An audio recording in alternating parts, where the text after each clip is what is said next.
terus dengan kehidupan selama ini, kegagalan yang sudah saya jalani ini adalah sebagai tendangan saya harus berhasil kali ini.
Nah jadi ya saya sepakat sama Ama kalau saya akan pergi kursus ke Kota Padang, yaitu kursus komputer, kursus bahasa Inggris dan bahasa Jepang.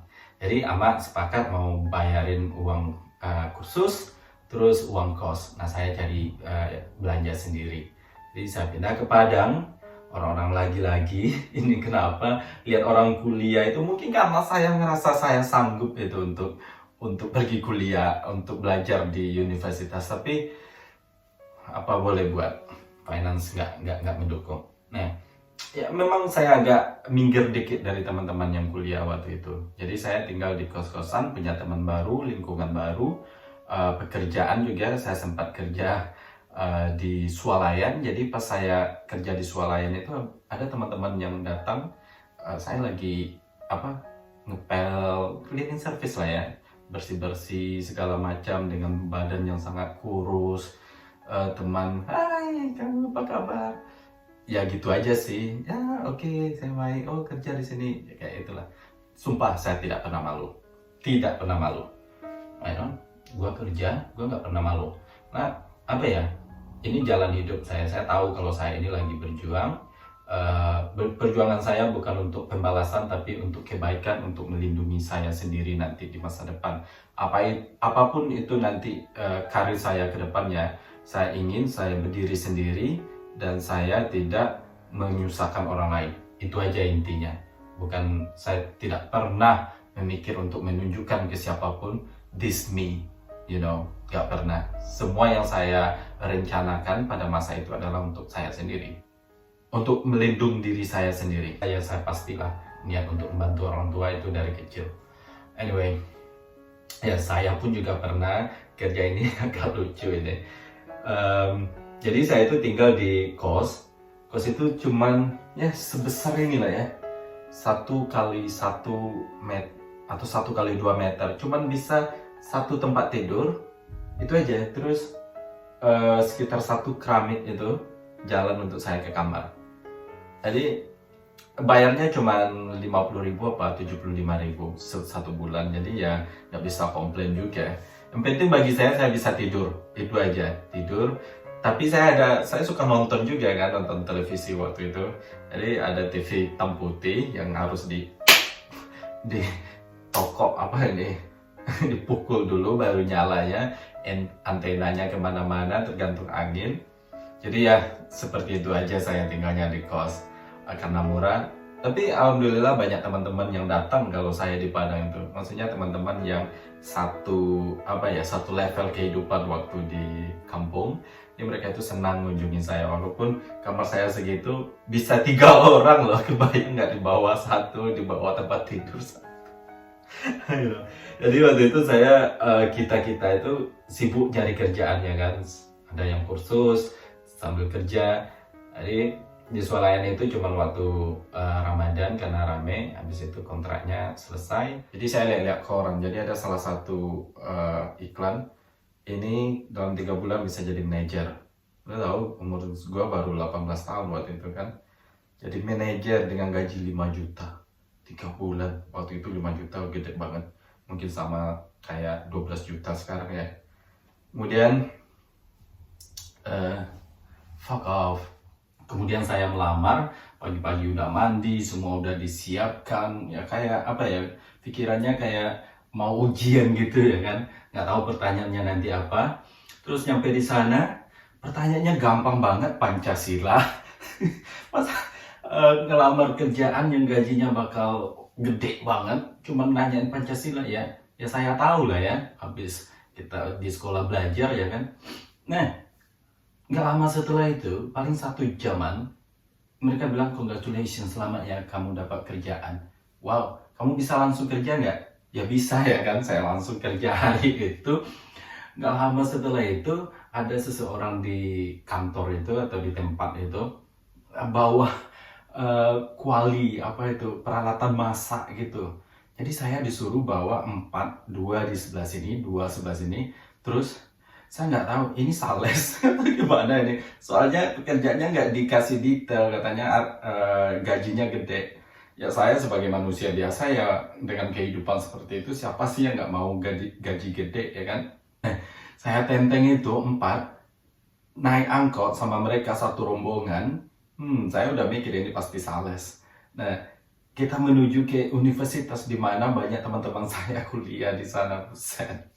Kalau boleh jujur sih, saya memang kalau seandainya ketemu sama teman-teman saya yang kuliah, ya saya lumayan gimana ya, malu sih nggak berlebihan, tapi agak gimana gitu rasanya. Pasti kalian bisa pikir sendiri ya kan, nggak nyaman banget. Tapi kalau tempat yang lain-lain saya nggak malu nenteng itu jualan. Nah, kita pernah juga bawa ke tempat sekolah-sekolah setelah dari universitas itu, ya saya sangat aktif sekali malah jualnya gitu. Tapi kalau di orang-orang yang saya kenal, sedikit malu sih sebenarnya, benar. Jadi ya akhirnya sore pada hari yang sama juga, pada hari yang sama saya diterima itu, sorenya saya dikasih uang 5.000, yaitu ongkos angkot dari tempat itu ke kos saya. Itu aja, cuman waktu itu dikasih makan nasi goreng, itu aja. Besoknya saya disuruh balik lagi, katanya kita mau ke daerah lain, dan saya nggak balik sama sekali. Mending saya nggak kerja, soalnya ini bukan masalah saya yang nggak tahu diri, udah ada kerjaan nggak ambil, tapi ini waktu yang sia-sia. Mending saya pikirkan dulu kerjaan apa sih yang akan saya lakukan setelah itu.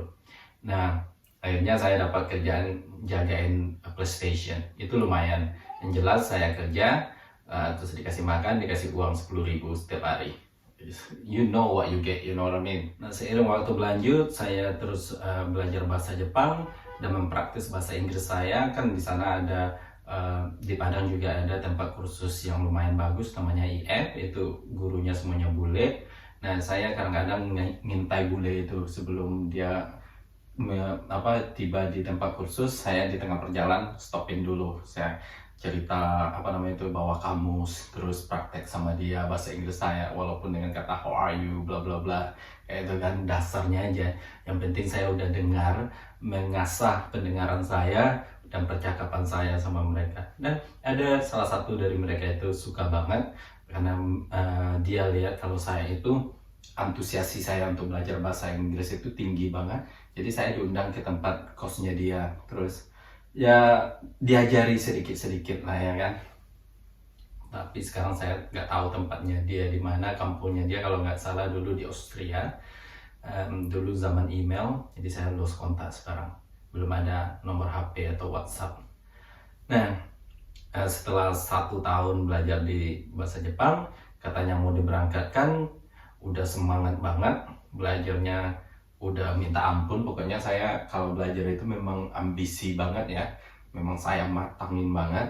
Tapi ternyata karena saya tidak ada uang jaminan, saya gagal Nah, sebagian dari siswa di sana udah berangkat, saya sendiri yang nggak berangkat.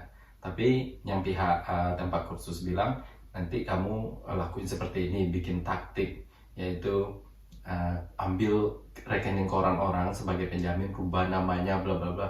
Ya saya yang namanya nggak tahu dalam proses ini, saya ngikut aja. Jadi lanjutin lagi kursusnya 1 tahun lagi.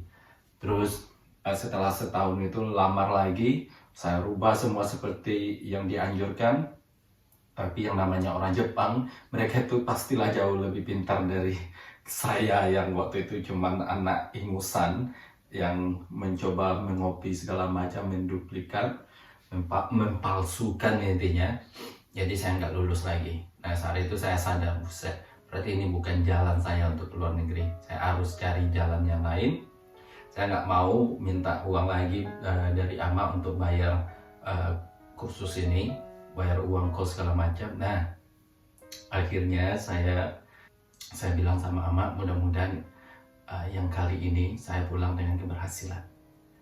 Jadi bagaimanapun, karena ama mungkin tahu keadaan saya, bagaimana saya itu capek dengan perjuangan saya di Kota Padang. Jadi beliau datang ke Padang dan ngasih saya uang, itu nggak akan saya lupakan. Karena waktu saya pamit itu ama nangis ngejar saya, ngasih uang 500.000 sebagai ongkos dan segala macam.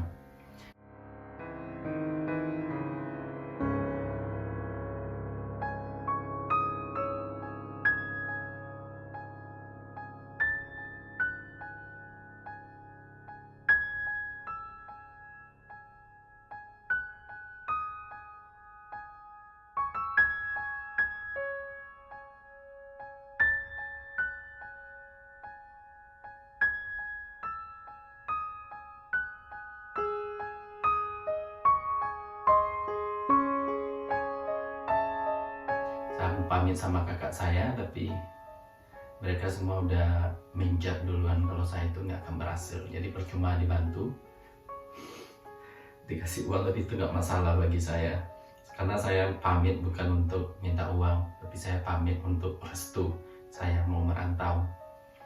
Ya dengan uang ama itulah saya pergi merantau,